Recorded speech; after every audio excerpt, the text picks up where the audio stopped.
Hello, everyone. Good evening. Happy Monday. We made it. Tonight we're going to read chapter 4, or the beginning of chapter 4 of the Graveyard Book by Neil Gaiman. It's pretty good so far. I'm enjoying it. A lot of magical characters and some drama. We almost had a kidnapping and by the ghouls, and Bod was saved by a hound of God who turns out to be a werewolf. So it's shaping up pretty well. So let's see what happens. Silas is back, and so let's see. Chapter 4: The Witch's Headstone.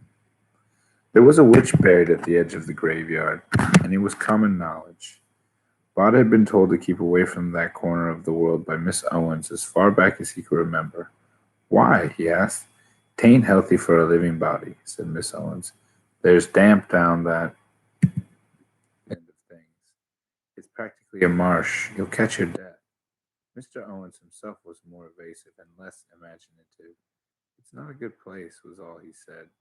Graveyard proper ended at the bottom of the west side of the hill beneath the old apple tree, with a fence of rust-brown iron railings, each topped with a small rusting spearhead. But there was a wasteland beyond that, a mass of nettles and weeds, of brambles and autumnal rubbish.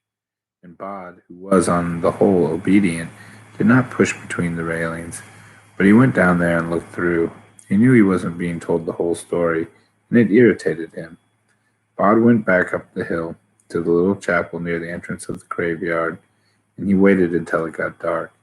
As twilight edged from gray to purple, there was a noise in the spire, like a fluttering of heavy velvet, and Silas left his resting place in the belfry and clambered headfirst down the spire. "What's in the far corner of the graveyard?" asked Bod. "Past Harrison Westwood, baker of the parish, and his wives, Marian and Joan." "Why do you ask?" said his guardian, brushing the dust from his black suit with ivory fingers. Bod shrugged. "Just wondered." "It's unconsecrated ground," said Silas. "Do you know what that means?" "Not really," said Bod. Silas walked across the path without disturbing a fallen leaf. He sat down on the bench beside Bod. "There are those," he said in a silken voice, "who believe that all land is sacred. It is sacred before we come to it, and sacred after.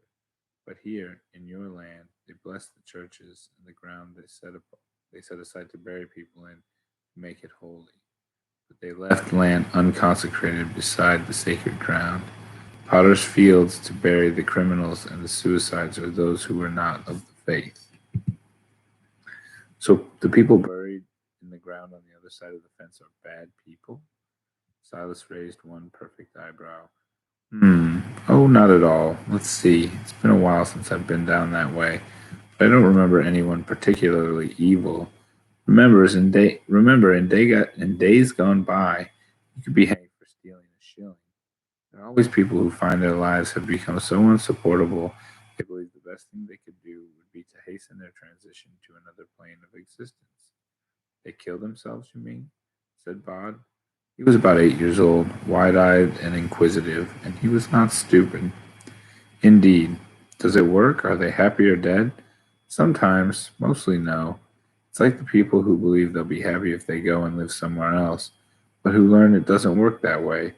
Wherever you go, you take yourself with you, if you see what I mean." "Sort of," said Bod. Silas reached down and ruffled the boy's hair.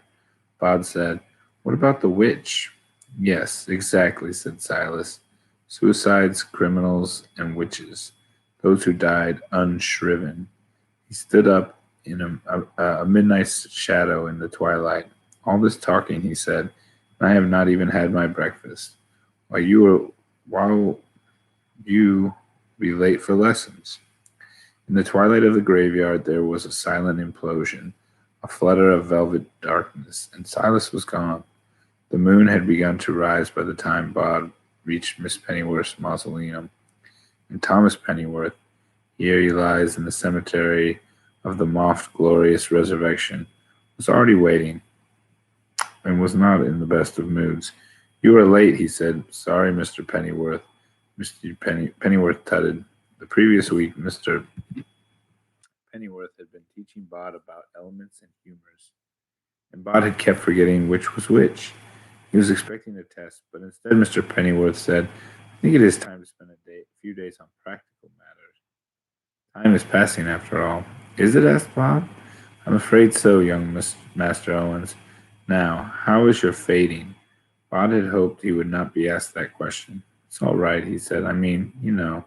No, Mr. Owens, I do not know. Why do you not demonstrate for me? Bob's heart sank. He took a deep breath and did his best, squinching up his eyes and trying to fade away. Mr. Pennyworth was not impressed. "Pa, that's not the kind of thing.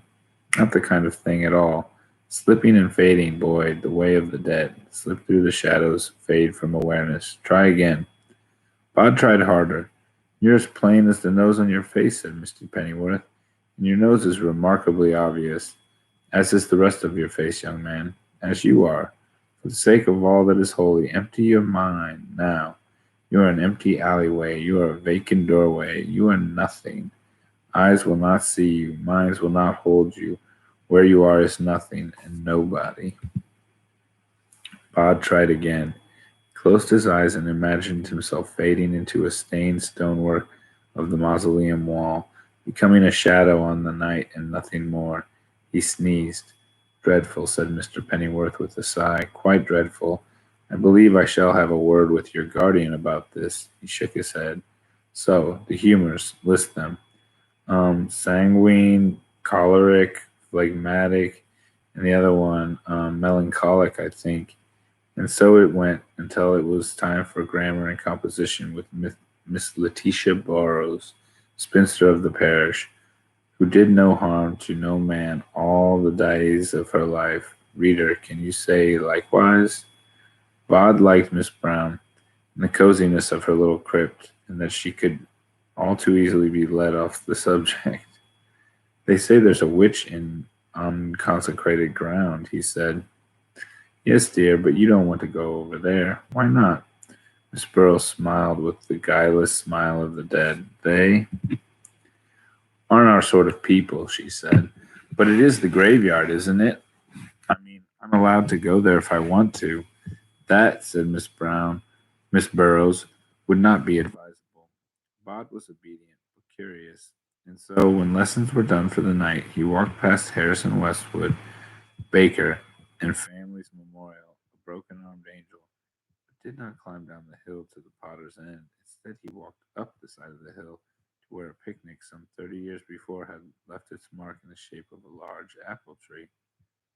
There were some lessons that Bod had mastered. He had eaten a bellyful of unripe apples, sour and white-pipped, from the tree some years before, and had regretted it for days, his guts cramping and painful while Miss Owens lectured him on what not to eat. Now he always waited until the apples were ripe before eating them. Oops, sorry.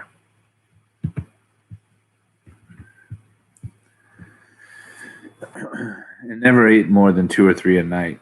He had finished the last of the apples the week before, but he liked the apple tree as a place to think. He edged up the trunk to his favorite place in the crook of two branches and looked down on the potter's field below him, a brambly patch of weeds and unmown grass in the moonlight.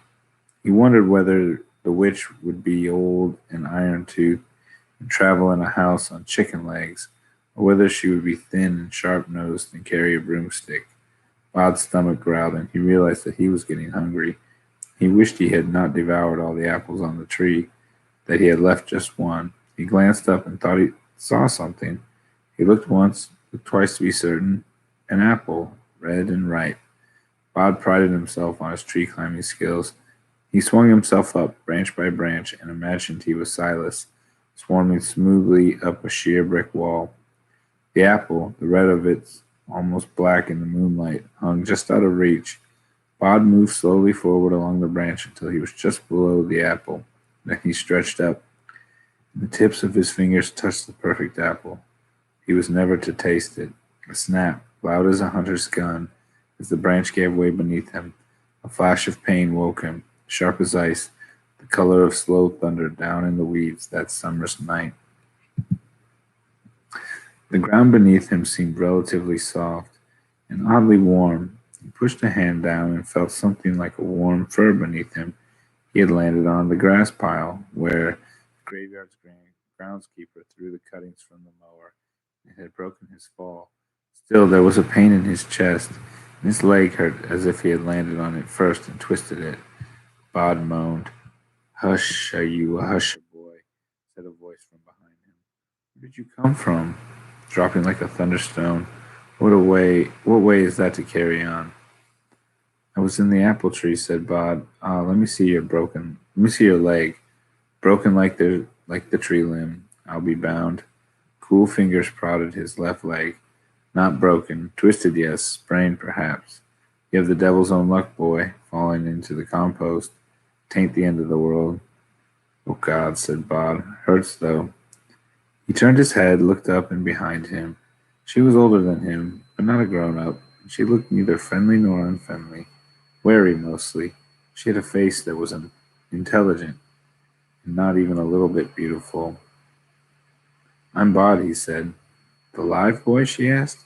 Bod nodded. "I thought you must be," she said. "We've heard of you, even over here, in the potter's field."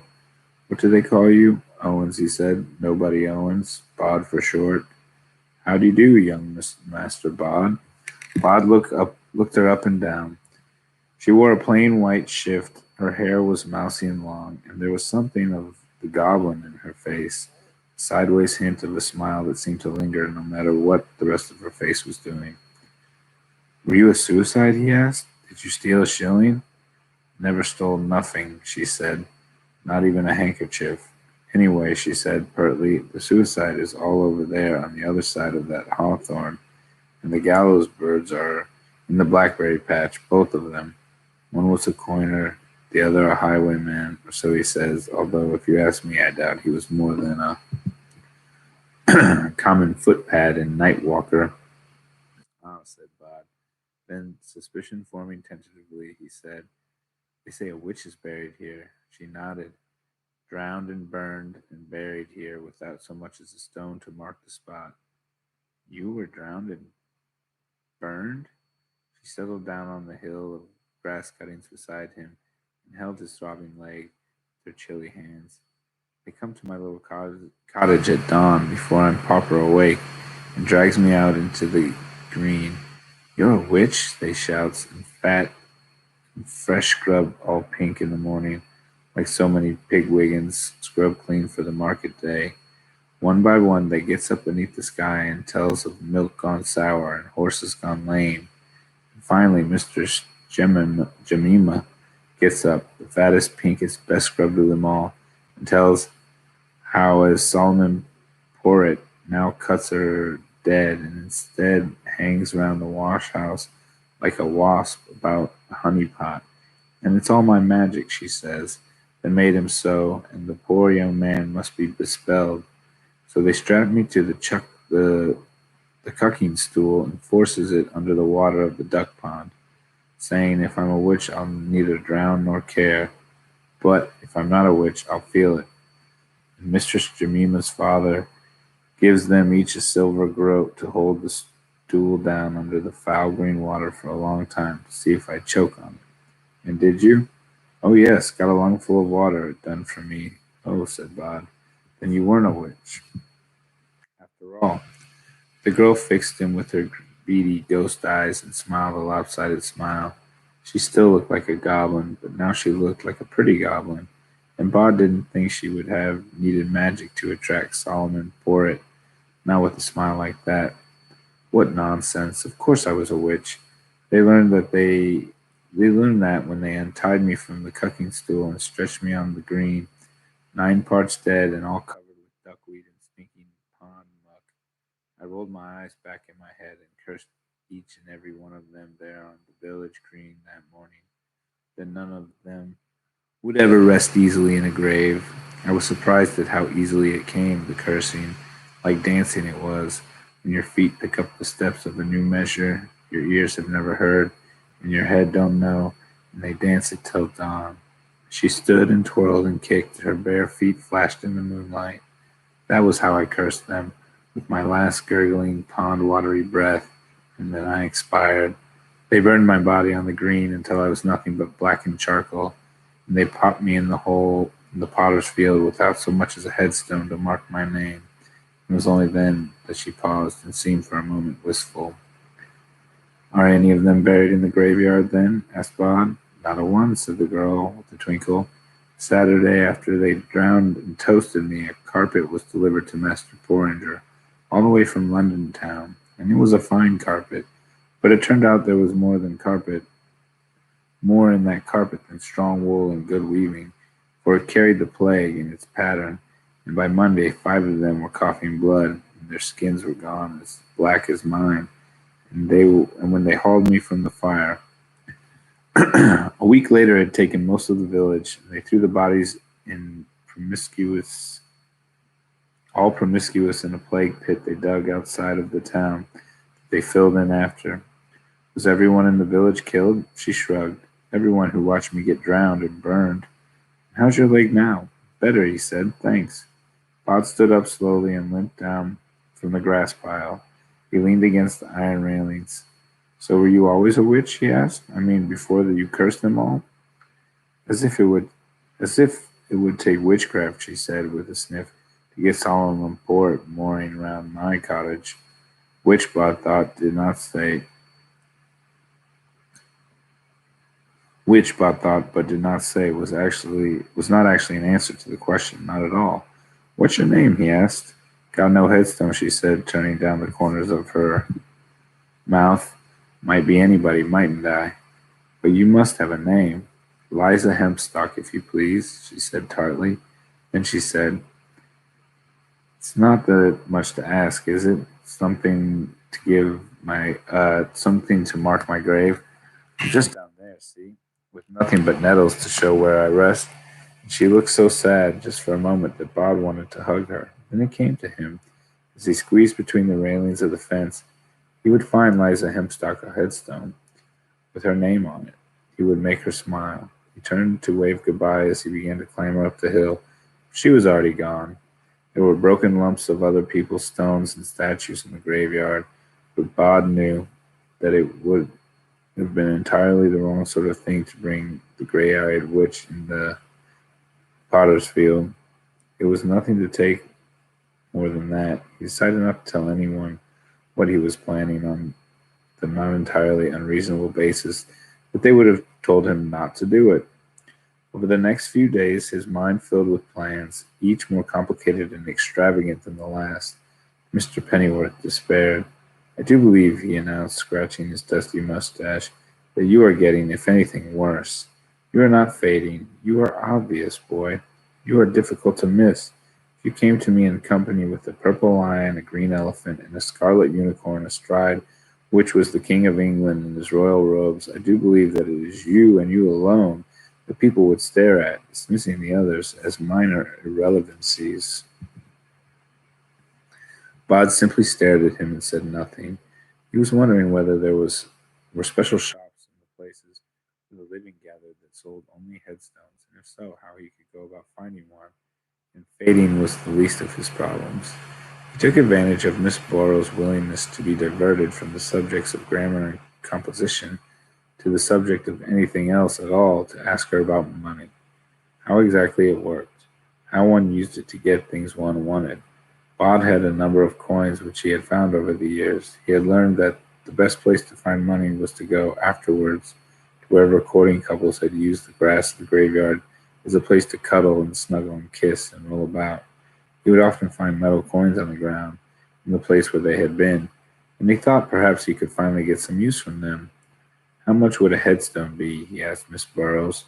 "In my time," she told him, "they were 15 guineas. I do not know what they would be today. More, I imagine, much, much more." Bod had £2 and 53 pence. It would, he was quite certain, not be enough. It had been 4 years, almost half a lifetime, since Bod had visited the Indigo Man's tomb, but he still remembered the way. He climbed to the top of the hill until he was above the whole town, above even the top of the apple tree, above even the steeple of the little chapel, where the Frobisher mausoleum stood like a rotten tooth. He slipped down into it behind the coffin and down, down, and still further down, down to the tiny stone steps cut into the center of the hill, and those he descended until he reached the stone chamber. It was dark in that tomb, dark as a tin mine, but Bud saw as the Dead Sea, the room gave up its secrets to him. The sleer was coiled around the wall of the barrow. He could feel it. It was as he remembered it, an invisible thing, all smoky tendrils and hate and greed. This time, however, he was not afraid of it. Fear us, whispered the sleer, for we guard things precious and never lost.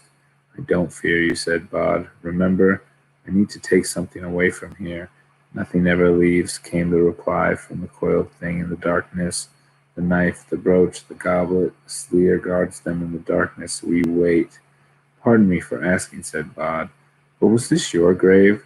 Master sets us here on the plain to guard, buries our skulls beneath the stone, leaves us here knowing what we have to do. We guard the treasures until Master comes back.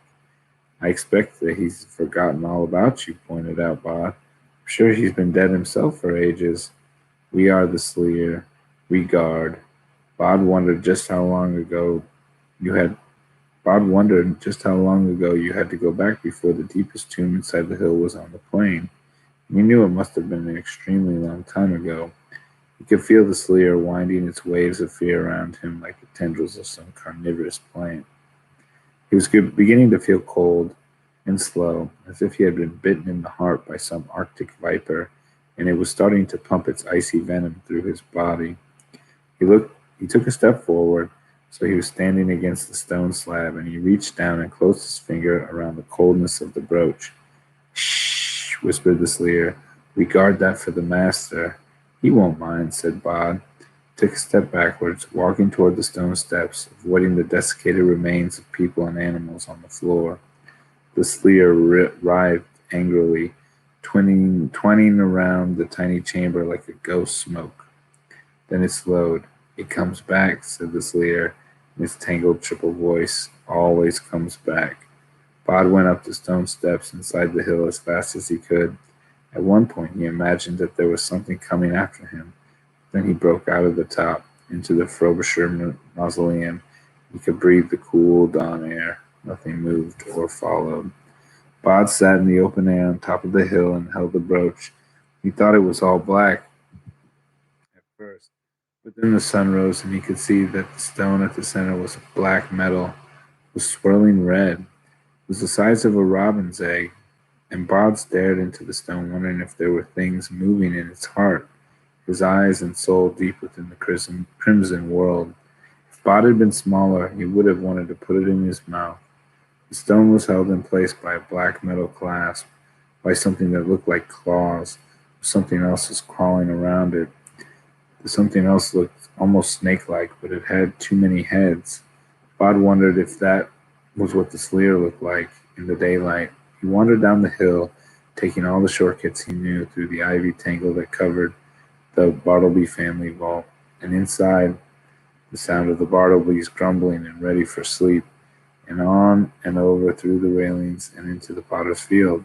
He called, Liza, Liza, and he looked around. Good morning, young lummox, said Liza's voice. Bart could not see her. There was an extra shadow beneath the hawthorn tree as he approached it. The shadow resolved itself into something pearlescent and translucent in the early morning light, something girl-like, something gray-eyed. Should be decently sleeping, she said. What kind of carrying on is this? Your headstone, he said. I wanted to know what you want on it. My name, she said. It must have my name on it, with a big E for Elizabeth, like the old queen that died when I was born, and a big H for Hempstock. More than that I care not, for I did not ever master my letters. What about dates? Asked Bod. William the Conqueror, 1066, she sang, in the whisper of the dawn wind in the hawthorn tree. A big E, if you please, and a big H. Did you have a job? Asked Bod. I mean, when you weren't being a witch? I done laundry, said the dead girl. And then the morning sunlight flooded the wasteland, and Bod was alone. was 9 in the morning, when all the world is sleeping. Bod was determined to stay awake. He was, after all, on a mission. He was 8 years old, and the world beyond the graveyard held no terrors for him. Clothes. He would need clothes. His usual dress of a gray winding shirt was, he knew, quite wrong. It was good in the graveyard, the same color as the stone and the shadows, but if he was going to dare the world beyond the graveyard walls, he would need to blend in there. All right. I think that's a good place to stop for the evening. Hello, everyone. Thanks for joining me.